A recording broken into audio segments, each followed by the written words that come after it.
सूर्य और संज्ञा के ज्येष्ठ पुत्र वैवस्वत पृथ्वी के शासक बन चुके थे। एक दिन वह कृतमाला नदी के बीच में खड़े होकर भगवान विष्णु को अर्घ्य दे रहे थे। उन्होंने जैसे ही चुल्लू में पानी भरकर अपना हाथ उठाया, चांदी सा प्रकाश उनकी आंखों में चुभने लगा। वैवस्वत ने आंखें खोली तो देखा कि उनकी हथेलियों के बीच एक नन्ही सी मछली थी, जिसका शरीर रोशनी से झिलमिला रहा था। वह उस मछली को नदी में वापस छोड़ने के लिए जैसे ही झुके, मछली ने उनसे याचना की, हे परोपकारी आत्मन, कृपया मुझे अपने साथ ले चलिए। मैं आकार में बहुत छोटी हूँ और मुझे नदी से डर लगता है, किंतु क्या यह तुम्हारा प्राकृतिक निवास स्थान नहीं है? कोई बड़ी मछली सरलता से मुझे मार सकती है। आप इस धरा के स्वामी हैं, क्या आप अपनी प्रजा की रक्षा नहीं करेंगे? मछली ने वैवस्वत को अपनी ओर आकर्षित कर लिया था।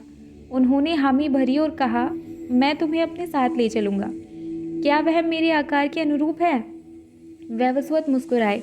फिर उन्होंने उस नन्ही मछली को अपने ताम्र कमंडल में डाल लिया, किंतु वह बड़ी होने लगी और सूर्यास्त होने तक 16 अंगुल लंबी हो गई। मुझे बचाइए राजन, आपका यह कमंडल मेरे लिए पर्याप्त नहीं है। राजा ने उस मछली को कमंडल से निकालकर घड़े में डाल दिया, किंतु जल्द ही घड़ा भी मछली के लिए छोटा पड़ गया। फिर वैवस्वत ने उसे कुएं में छोड़ दिया, लेकिन फिर वही हुआ। उसके बाद वैवस्वत ने उस मछली को एक तालाब में ले जाकर छोड़ा, तो शीघ्र ही वह इतनी बड़ी हो गई कि तालाब भी उसके लिए छोटा पड़ने लगा। फिर राजा ने मछली को वापस कृतमाला नदी में छोड़ दिया, किंतु नदी भी मछली के आकार को संभालने में विफल रही। अंत में वैवस्वत ने उसे महासागर में छोड़ दिया। मछली ने जैसे ही लहरों को स्पर्श किया, उसका आकार और बढ़ गया। आखिर उसने पूरे समुद्र को ढक लिया। राजा ने मछली के सामने घुटने टेक दिए। आप कोई साधारण मछली नहीं हैं। राजन, आपने सही कहा। आप कौन हैं? भूलोक पर कोई स्थान आपके आकार को समेटने में समर्थ नहीं है। क्या आप भगवान विष्णु हैं? आप केवल विष्णु हो सकते हैं। क्या मैंने अज्ञानतावश उसकी रक्षा करने का प्रयत्न किया है जो पूरे संसार का रक्षक है? मैं विष्णु ही हूँ और आपको अगला मनु बनना है। वैवस्वत यह सुनकर विस्मित खड़े रहे। उससे पहले 6 मनु हो चुके थे, जिनमें से प्रथम मनु थे जिनकी रचना स्वयं ब्रह्मा ने की थी। मनु शत्रुपा के पति थे, मानव जाति के सर्वप्रथम पूर्वज। प्रत्येक मनु के जीवन काल की समावधि को मनवंतर कहा जाता है। अब तक 6 मनवंतर बीत चुके थे, जिनकी अगुवाई 6 मनुओं ने की, और अब भगवान विष्णु ने 7वां मनु घोषित कर दिया था, वैवस्वत मनु। अगले 7 दिनों में पृथ्वी पर प्रचंड बाढ़ आएगी और सभी जीव जंतुओं का अंत हो जाएगा। भगवान विष्णु ने बताया, एक नए कालचक्र का आरंभ होगा। आप अगले मनवंतर के मनु हैं, इसलिए सृष्टि को बचाने का दायित्व अब आपके ऊपर है। हे प्रभु, मेरा मार्गदर्शन कीजिए। एक विशाल नौका बनाइए और जीवन के सभी स्रोतों को उसमें रख लीजिए।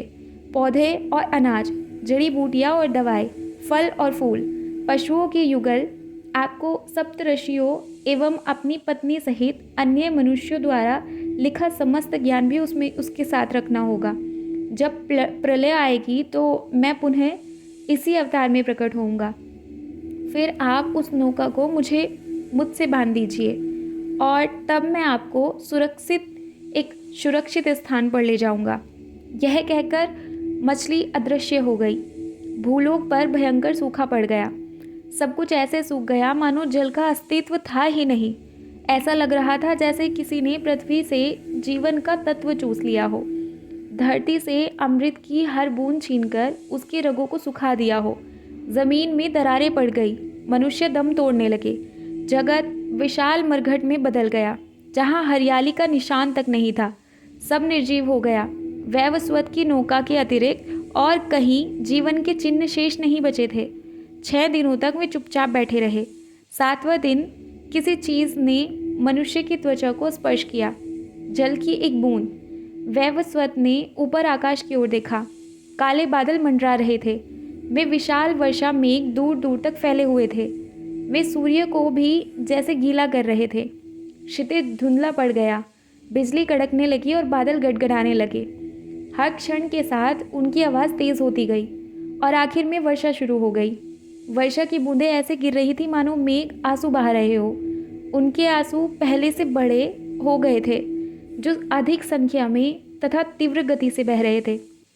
वे धरती पर जलधाराओं, नदियों और समुद्रों पर बरसने लगे। ऐसा लगा मानो पृथ्वी से छीन ली गई प्रत्येक बूंद को किसी ने घर लौटने का मार्ग बता दिया हो। भूलोक पर इतनी मूसलाधार वर्षा हुई कि ज़मीन दिखना बंद हो गई। हर जगह केवल पानी था, जहाँ देखो वहाँ पानी। जैसे जैसे धरती डूबने लगी वैसे वैसे वैवस्वत की नौका ऊपर उठती गई। उसके अलावा भूलोक पर कुछ भी शेष नहीं रह गया था। मनुष्य ने जो कुछ उपलब्ध किया था उसके कुछ अंश ही शेष रह गए थे। संस्कृति, ज्ञान, पोषण, बोध। मनु की बनाई नौका अंततः जल पर तैर रही थी। वह भगवान विष्णु के बनाए विचित्र मार्ग पर चल रही थी। उसमें संभाल कर रखे गए जीवन के अंश का उसी तरह पोषण हो रहा था जैसे कभी सुनहरे ब्रह्मांड का आज्ञा जल में हुआ था। क्या वह अनंत महासागर नौका को ताक रहा था? क्या वह शेष वस्तुओं की भांति उस नौका को भी लील जाने को व्याकुल हो रहा था? वैवस्वत ने डर कर चारों ओर देखा। उसे अवतार की तलाश थी जिसने उसे वचन दिया था। तभी सप्त ऋषियों ने संकेत किया। समुद्र के नीचे से एक सींग प्रकट हो रहा था। मत्स्य। वह मत्स्य लहरों को चीरती हुई ऊंची उठने लगी। स्वर्णिम मछली का सिर जल के देवता की तरह उभर रहा था। वैवस्वत ने नौका को मत्स्य के सींग से बांध दिया और उत्तर की ओर बढ़ने लगा। समुद्र इस तिमिंगल के सामने नतमस्तक हो गया, क्योंकि वह सागर के हृदय को चीरता हुआ उन्हें एक दिव्य पथ पर ले जा रहा था। पहले मनु ने मछली को बचाया था, अब मछली मनु को बचा रही थी। इस दृश्य को देखने के लिए देवतागण भी आकाश में प्रकट हो गए। वे देख रहे थे कि विष्णु कैसे पृथ्वी के अवशेष का संरक्षण कर रहे थे, जिससे मानवता के प्रति उनके गहन प्रेम का पता चल रहा था। सब देख रहे थे कि कैसे विशाल मत्स्य जल की सतह पर सावधानी पूर्वक किंतु गर्व के साथ सवारी कर रहा था, क्योंकि उसे पता था कि उस पर अत्यंत अनमोल बोझ रखा था। सप्तऋषि विष्णु की महिमा का गुणगान करने लगे। कुछ ही देर में रात्रि भोर में बदल गई। वैवस्वत ने देखा कि समुद्र में से एक पर्वत बाहर की ओर निकला हुआ था।